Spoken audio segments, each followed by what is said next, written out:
ప్రభువైన యేసుక్రీస్తు నామమున మీ అందరికీ నా హృదయపూర్వక వందనాలు. మహాదేవుని కృప మీరందరూ క్షేమంగా ఉన్నారని, దేవుని యొక్క సన్నిధానం మనతో కూడా ప్రార్థనాపూర్వకంగా ఈ దినం దేవుని యొక్క మాటను పంచుకుందాం. దేవుని యొక్క మహాకృపను బట్టి ప్రతి యవ్వనస్తులు, ప్రతి చిన్న బిడ్డలు దేవునికి సమీపస్తులుగా ఉండాలని ఆయన ఉద్దేశం అనేది. ఎందుకంటే ఆయన మనల్ని ప్రేమించారు, ఆయన మనల్ని రక్షించారు, ఆయన కృపలో మనల్ని భద్రం చేస్తాడు. అందుకని ఆయన మనకు ఒక పని చెప్పాడు. ఎందుకంటే నా రూపంలో మీరు ఉండాలి అని కోరుకుంటూ దేవుడు అప్పగించిన ఒక మంచి ఒక జ్ఞానాన్ని మనం సంపాదించుకోవాలని ఆయన ఆశిస్తూ ఉన్నాడు. ఈ యొక్క ప్రత్యేకమైన సమయంలో దేవుడు నాకు ఇచ్చిన ఒక మాటను జ్ఞాపకం చేసుకుందాం. సామెతల గ్రంథం 22వ అధ్యాయము 4వ వచనంలో ఒక మాటను జ్ఞాపకం చేసుకుంటూ దాన్ని మనం ధ్యానించడానికి దేవుడు ఈ సమయాన్ని మనకు అనుగ్రహించుకుంటాం. జ్ఞాని అయిన సొలొమోను రాసిన మాట ప్రకారం సామెతల గ్రంథంలో 22వ అధ్యాయము 4వ వచనం, ఈ 4వ వచనంలో ఉన్న మాట జ్ఞాపకం చేసుకుందాం. యెహోవా యందు భయభక్తులు కలిగి ఉంటాం వినయమునకు. అది మన అందరికీ తెలిసిన విషయమే. యెహోవా యందు భయము భక్తి కలిగి ఉండుట వినయమునకు మూలము. ఈ యొక్క ప్రధానముగా మనం జ్ఞాపకం చేసుకున్నట్లయితే నాకు భక్తి లేదు అనట్లేదు, మనకి భక్తి లేదు అనట్లేదు, భయం లేదు అనట్లేదు.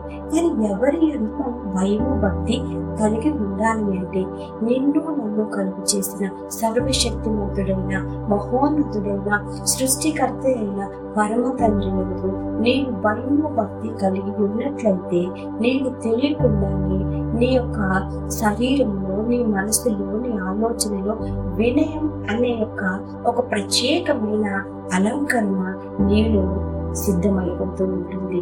వినయము నీతో ఉన్నప్పుడు నీకు జ్ఞానము కలుగుతుంది. దేవుని యొక్క మాటను జ్ఞాపకం చేసుకున్నట్లయితే యెహోవా యందు భయభక్తులు కలిగి ఉండుట జ్ఞానమునకు మూలమైనది, వినయమునకు మూలమైనది. అది ఎలా వస్తుంది అనుకున్నట్లయితే 119వ కీర్తనలో చూసినట్లయితే దేవుడు మాట్లాడుచున్న ప్రతి మాట మనల్ని బలపరుస్తూ ఉంటుంది. యవ్వనస్తుడికి ఒక మాటను దేవుడు జ్ఞాపకం చేస్తూ ఉన్నాడు. యవ్వనస్తుడికి ఇస్తున్న మాట, నీ వాక్యం చేత నా నడకను శుద్ధి చేసుకుంటాను అని దేవుని దగ్గర మనం ఒప్పుకున్నట్లయితే ఆ మాట నిన్ను బలపరుస్తుంది. నీ వాక్యం నాలోనికి వెళ్ళినప్పుడు నేను శుద్ధి చేయబడుతూ ఉంటాను. నీ మాట నన్ను నడిపిస్తూ ఉంటుంది, నీ వాక్యం నన్ను సరి చేస్తూ ఉంటుంది. కనుక ఆ దేవుని యొక్క మాట యందు నీవు శ్రద్ధ నిలిపినట్లయితే, ఆయన యొక్క మాట యందు భయం భక్తి కలిగి ఉన్నట్లయితే వేరే ఎవరి చోట కాదు, ఎవరో మనల్ని చూస్తారు, మనల్ని పరీక్ష చేస్తారని కాదు, యెహోవా యందు మాత్రమే నేను భయము భక్తి ఒకటి ఉండి ఒకటి లేకపోతే అది విరుద్ధం అవుతూ ఉంటుంది. రెండు సమపాళ్ళలోనూ ఉండాలి. భయం ఉండాలి, భయం ఉన్న చోటే భక్తి ఉంటుంది. ఆ భక్తి వినయపూర్వకమైన భక్తిలో ఉన్నప్పుడు దేవుడు నీకు ఇచ్చే అర్హతలు ఏమిటో తెలుసా? ఆ 22వ అధ్యాయం 4వ వచనంలో చూసుకున్నట్లయితే మొట్టమొదటి ఘనతనిస్తానంటున్నాడు ఆయన. ఘనతతో పాటు మంచి పేరునిస్తానంటున్నాడు ఆయన. ఆ మంచి పేరుతో పాటు ఐశ్వర్యం ఇస్తాడు. ఆ ఐశ్వర్యం అంతకన్నా ముఖ్యంగా చెప్పాలి అంటే నిత్య జీవం ఇస్తానంటున్నాడు. అంతకంటే మంచి భాగ్యం మనకి ఏం దొరుకుతుందండి?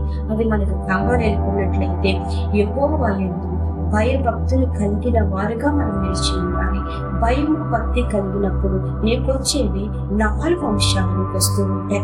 ఆ 4 అంశాల్లో నీవు స్థిరముగా ఉన్నట్లయితే నీవు ఎక్కడ ఉన్నావో దేవుడు నిన్ను దీవిస్తూ ఉంటాడు. నీ ద్వారా అనేక మంది ఆశీర్వాదకరంగా ఉంటూ ఉంటారు. నీవు దేవుడికి ఇష్టలుగా మారుతూ ఉంటావు. ఆ విషయాల్లో జ్ఞాపకం చేసుకున్నట్లయితే నీకు మంచి పేరు రావాలన్నా, ఘనత నీకు రావాలన్నా నీవు వినయము కలిగి ఆయన ముందు నిలిచి ఉండాలి. అదే విధంగా మంచి పేరు నీకు రావాలి అంటే దేవుని యందు భయము భక్తి కలిగి ఉండాలి. 3వ అంశంలోకి వచ్చినట్లయితే నీకు ఐశ్వర్యం, నీకు చెప్పకుండానే నీవు కావాలని పరిపెట్టుకుని వెళ్ళకుండానే ఐశ్వర్యం నీ వెంట నేను వెతుక్కుంటూ వస్తుంది. ఎందుకో తెలుసా? నీవు వినయస్తుడు. వినయము కలిగిన వారి వద్ద జ్ఞానము దాగి ఉంటుంది. అది బయటకు కనబడదు. ఆ జ్ఞానము దైవ జ్ఞానముగా ఉంటుంది. ఆ జ్ఞానము లేకే లోకంలో ఎందరో ఎందరో లోకంలో కలిసిపోతున్నారు.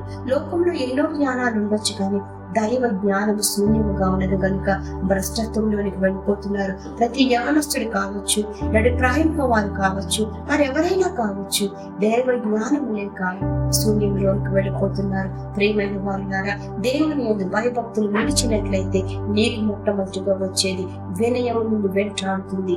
ఆ వినయంలో దాగి ఉంటుంది జ్ఞానము, దాగి ఉంటుంది. ఆ జ్ఞానము నువ్వు పట్టుకున్నట్లయితే ప్రభుతో నీవు ఉంటావు. ఆ ప్రభువును నువ్వు పట్టుకున్నప్పుడు నీకు వచ్చే అర్హతలు ఏమున్నాయి అని జ్ఞాపకం చేసుకున్నట్లయితే 4 అంశాలు నేను వెంటాడుతూ ఉంటాయి. అలా వచ్చినప్పుడు నీ వాక్యం చేత నువ్వు శుద్ధి చేయబడుతూ ఉంటా.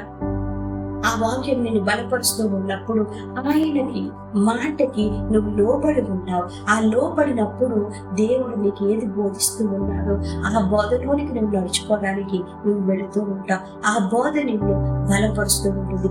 ఆ బోధలు ఆయన ఇచ్చిన కట్టడలు, ఆజ్ఞలు వెంబడిని వెళ్ళిపోతూ ఉన్నప్పుడు ఆయన నీ పట్ల ఒక ఉద్దేశాన్ని కలిగి ఉండి దాన్ని నీకు ప్రస్ఫుటంగా నీకు తెలియజేస్తూ ఉంటాడు. ఆ తెలియజేసినప్పుడు అనేక మందికి చెప్పొచ్చు కదా, నాకెందుకు చెప్తున్నాడు దేవుడు అని నువ్వు అనుకోవచ్చు.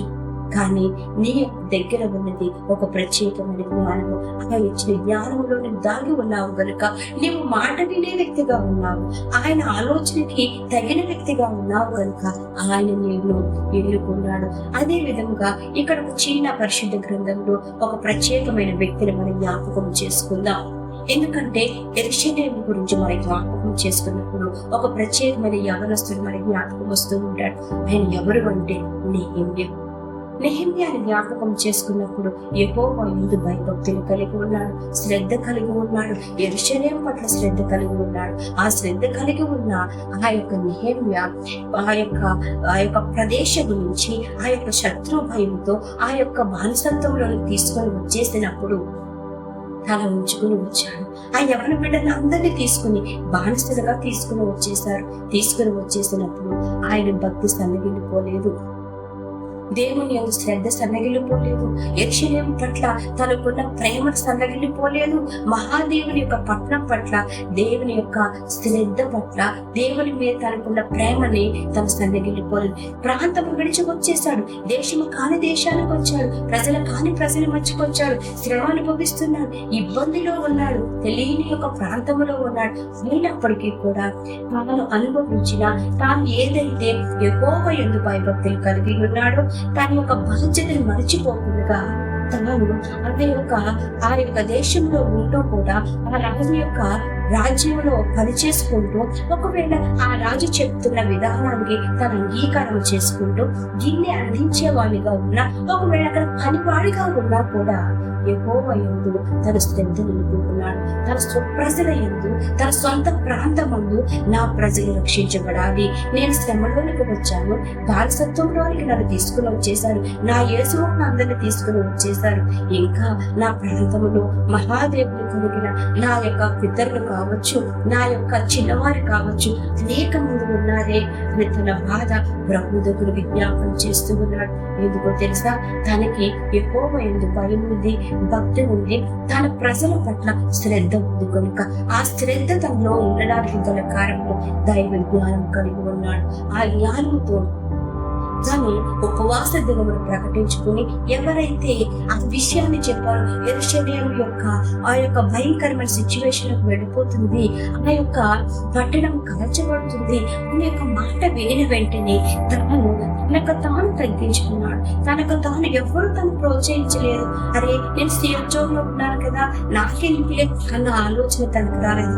ఎందుకో తెలుసా, ఎందుకు అంటే తన జ్ఞానము దేవుడిచ్చినది.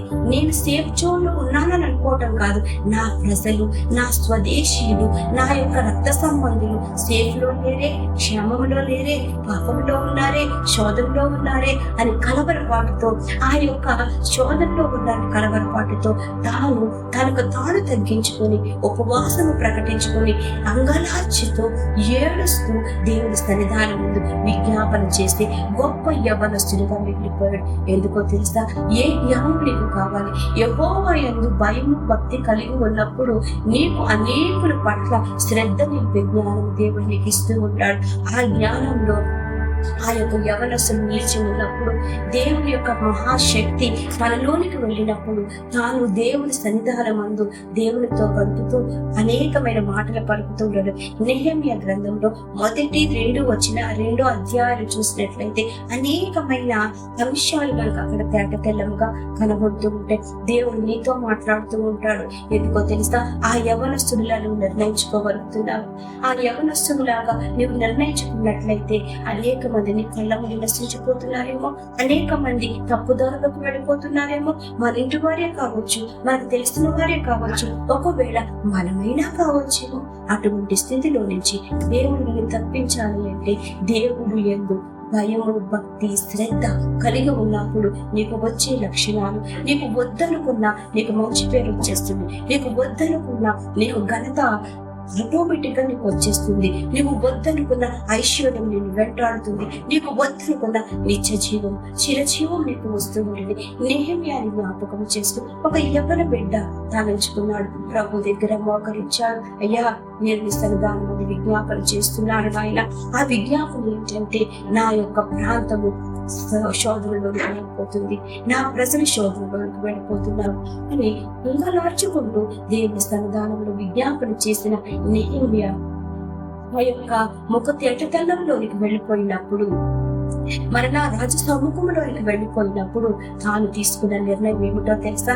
నా యెరూషలేము కూల్చబడుతూ ఉంది, దాన్ని మరలా పునర్నిర్మాణం చేయడానికి నేను సంసిద్ధంగా ఉన్నాను అనుకున్నాడు. అటువంటి త్యాగం నీకు వస్తుందా? దేశము కాలదేశంలోనే ఉన్నాడు, కష్టంలోనే ఉన్నాడు, తనకు అంత సౌఖ్యం లేదు, ఒక పని మనిషిగా ప్రాంతంలో ఉన్నాడు. కానీ ప్రభు దగ్గర తన వచ్చాడు భయంతోని, భక్తితోని. అయ్యా, నా యొక్క ప్రాంతాలు మీరు కాపాడండి, నా దేశాలు మీరు కాపాడండి అయ్యా అని ఎప్పుడైతే నెహెమ్యా ప్రభు దగ్గర విజ్ఞాపన చేస్తున్నాడు, రాజు సైతము మనసు మార్చబడింది. ఆ రాజు మనసు మార్చబడినప్పుడు ఆ విధేయత, తాను అనుభవిస్తున్న ప్రతి విధేయతలో రాజు అర్థం చేసుకుని, ఇంత మంచి మనసు కలిగిన వ్యక్తిని బాధ పెట్టడం మంచిది కాదు కదా. రాజు దగ్గర తిని ఏదైతే విజ్ఞాపన చేసుకుంటూ చిన్న యొక్క అవకాశం కోసం చూశాడు, ఆ అవకాశం చెప్పిన వెంటనే రాజు మనసు అలా కరిగిపోయింది. ఎందుకో తెలుసా, దేవుడు తోని ఉన్నప్పుడు, దేవుడు దగ్గర నీ మనము పెట్టినప్పుడు నీ స్వప్రయోజనం కోసం నువ్వు అడగలేదు. అనేక మందిని ఆ అగ్నిలో నుంచి బయటకు లాగడానికి నీవు త్యాగం చేసి ఆ వినయ విధేయతలతో ప్రభు పాదాల పట్టుకుని నీ కన్నీరు కార్చావు కనుక ఆ యొక్క డెసిషన్ లో నువ్వు వెళ్ళినప్పుడు ఎంత క్రూరమైన వ్యక్తినైనా, శత్రువుగా నేను తీసుకొచ్చి పెట్టిన రాజునైనా దేవుడు వారి మనసును మార్చేశాడు. మార్చేసిన వెంటనే ఆ వినయంలోనే తాను తీసుకున్న అనేకమైన అంశాలు ఉన్నాయి. పరిస్థితులు గమనించగలిగాడు. ఏ పరిస్థితిలో రాజుగారికి చెప్పాలి, అర్థం కలిగిన జ్ఞానంతో తనకిచ్చిన్నాడు.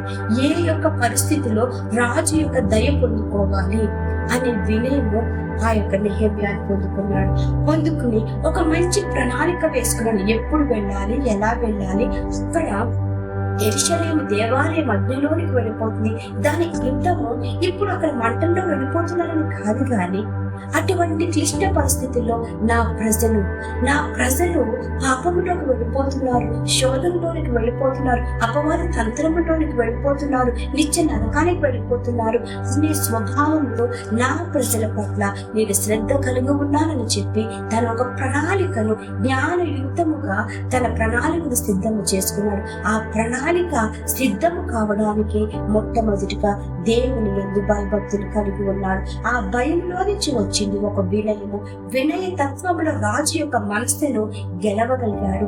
రాజు యొక్క మనసును గెలవగలిగి ఉండి దేవుని యొక్క ప్రసన్నతలోనికి వెళ్ళి ఆ యొక్క ప్రణాళికను సిద్ధము చేసుకుని ఒక మంచి పనికి ఆ యొక్క నెహెమ్యా పూనుకున్నాడు. ఆ మంచి పనికి పూనుకొన్న తర్వాత అనేకమైన వారిని సిద్ధము చేసి మంచి బలము తెచ్చుకొని ఆ పనిని కంప్లీట్ చేశాడు. అది ఏ పని అనుకున్నట్లయితే, ఈ రోజు యెరూషలేము మందిరాన్ని కట్టడానికి ఈ యొక్క దేశము నుంచి అనేక సామాగ్రిని తీసుకుని వెళ్ళాడు, అనేకమైన ఎవరి బిడ్డలు తీసుకుని వెళ్ళాడు. అంతకన్నా ముఖ్యముగా దేవుని యొక్క మహాకృపలో వీరందరినీ ఈ మంచి సహవాసంలో అనేక మందిని సమకూర్చి గొప్ప కార్యం చేయడానికి నెహెమ్యా పూనుకున్నాడు. ప్రియమైన యవనస్తులారా, ఒకవేళ అభిప్రాయం వాళ్ళ చిన్నబిడ్డలారా, దేవుని మాట యందు నీవు భయము, భక్తి, శ్రద్ధ నిలిపినట్లయితే నీ దగ్గర వినయము దాగుంది.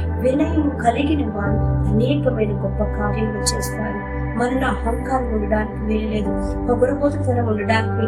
దేవుని యొక్క సంతానంగా నీవు నిలిచి ఉన్నావమ్మా. దేవుని యొక్క ప్రణాళికలో నీవు ఉన్నావు. నీ స్వభావంలో గాని, నీ మాటలో గాని, నీ ప్రవర్తనలో గాని, నీ ఆలోచనలో గాని ఎన్నటికీ కూడా దేవునికి అయిష్టమైన లక్షణాలు ఉండకుండా మనం సిద్ధం చేసుకోవాల్సిన వారమే. ఎప్పుడైతే ఇలాంటి వినయ విధేయతలు కలిగిన, భక్తి కలిగిన నీవు దేవుని కార్యాలు చేయడానికి నీవు పూనుకున్నట్లయితే నెహెమ్యా వలె గొప్ప పనిని చేయగలుగుతూ ఉంటాం. ఆ గొప్ప పనికి వినయమే ఒక ప్రధానమైన ఆయుధమైంది. నన్ను పంపించేస్తే అని రాజును అడగలేదు, నాతో పాటు పనులను పంపించు అని రాజును అడగలేదు. కానీ దేవుడు చేసిన ఆ యొక్క పనికి తన మనసుని మార్చేశాడు. ఎందుకు అంటే నీ దగ్గర వినయం ఉంది, తగ్గింపు మనస్తత్వం ఉంది, నీ ఆలోచనలో అహంకారం లేదు కనుక దేవుడు నీ పట్ల ఒక ప్రత్యేకమైన ప్రణాళిక. నీవు నిర్ణయం తీసుకో మంచి కార్యాలు చేయడానికి. నీవు నిర్ణయం తీసుకో దేవుని యందు భయము, భక్తులు కలిగి ఉన్నప్పుడు, దేవుని యందు భయము, భక్తి, శ్రద్ధ నీవు కలిగి ఉన్నట్లయితే వినయం నీ వెంటే వస్తుంది. మంచి పేరు ఎవరు వద్దన్నా నీకు వస్తుంది, ఐశ్వర్యం వద్దంటే వస్తుంది. ఈ లోకంలో ఉంటుంది, పోతుంది. కానీ దేవుని కార్యం చేయడానికి నీవే ఆ సమయంలో అవసరం అవుతావు. నీతో పాటు అనేక మందిని నువ్వు సిద్ధం చేయవలసిన వాడవై ఉన్నావు, వారమై ఉన్నావు. దేవుడు మనల్ని దీవించును గాక. ఆమేన్.